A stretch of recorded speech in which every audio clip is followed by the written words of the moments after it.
In our Health Watch this morning, can you believe this? More than 14% of the food we buy in this country ends up in the trash. Not only disturbing, but it's also a lot of money, and it's sounding $43 billion of wasted food. But there is a magic little device that could actually save you money and eliminate so much of that food waste. And you probably have one in your kitchen. Say hello to your freezer.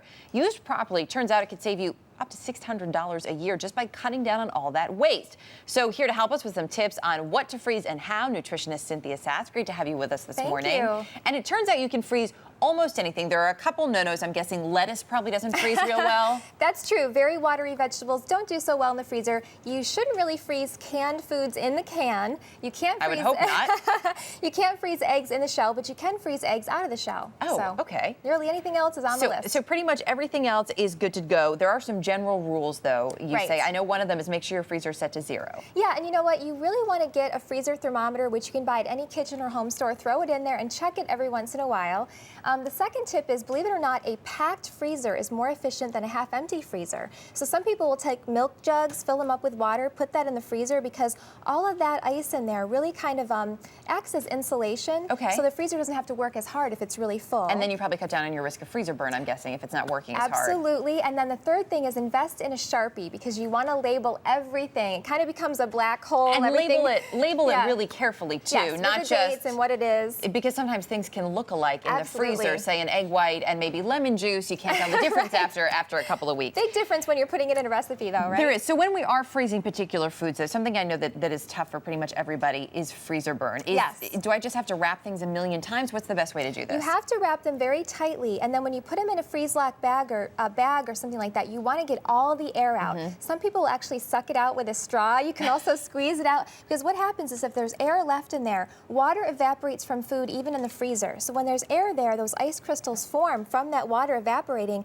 That's what causes freezer burn, which destroys the quality of the food, destroys the taste of the food. So the key is really getting all the air out of the package. And also you can, I noticed, I made my son's baby food, and so I'd make these big batches and freeze it in ice cube trays like you have here, and then put it in Ziploc bags. But I would have to double and triple bag it. Yes. Is that really a good way to do it, or did I need a better freezer? No, you can do that. Okay. Now, they even have those devices that suck the air out and seal it for you. They can be a little expensive, maybe $75 to $100, but it could be a good investment if you're doing something like baby food. Or you could get the straw. You also mentioned we can actually freeze. It's summer season, of course. A lot of people are going to have some excess in their gardens. Right. Tomatoes. I would have thought tomato sauce, but not the whole tomato. Actually, it's one of the easiest things to freeze. What you do is you take the tomato, you core it, you quarter it, then you put it in the bags, get all the air out, and freeze it just like that. When they start to thaw, the skins will basically fall right off. Okay. If you want to get the skins off before you freeze, what you do is you take the tomato, you submerge it in boiling water for about a minute, then plunge it in ice water, and the skins will basically fall right off. Cut a little cross in it too, and it'll help you peel the skin off. Just Good tip. Good tip. When it comes to other vegetables, you recommend blanching them before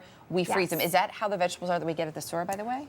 Yes, they are. And what that does is a couple things. It preserves the quality and the nutritional value. What that does is it stops an enzyme that causes the maturation, basically. Okay. So it will basically stop, Stop it from sort of aging or going bad and keeping in those nutrients, which is it would key. also cut back on freezer burn. Which is huge, as we know. Herbs. I always seem to get too many at the store. Especially so now. Do I just wrap them up and throw them in? The best way to do it is in the ice cube tray. You're going to chop them up, put them in the bottom of the tray, fill it up halfway with water, then freeze it. Okay. Then when it's halfway filled and it's a little bit frozen, fill the rest up with water because if not, they'll float to the top. So you want to kind of keep them in the middle of that ice block. So we kind of pack them in ice. It's great for the herbs. You also, a lot of people freeze meats, obviously, chicken. You recommend freezing fish. All kinds of fish are great frozen. You want to wrap it again tightly, and you really want to use that for quality purposes within about 2 weeks of freezing it, though. Okay. And so that label is really important.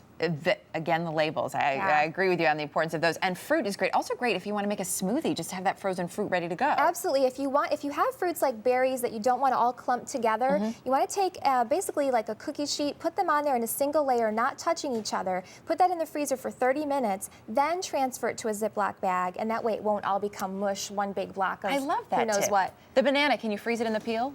You want to take the peel off and then pre-chop it. I love this for smoothies because when you pre-chop it into a few blocks, they basically separate a lot easier.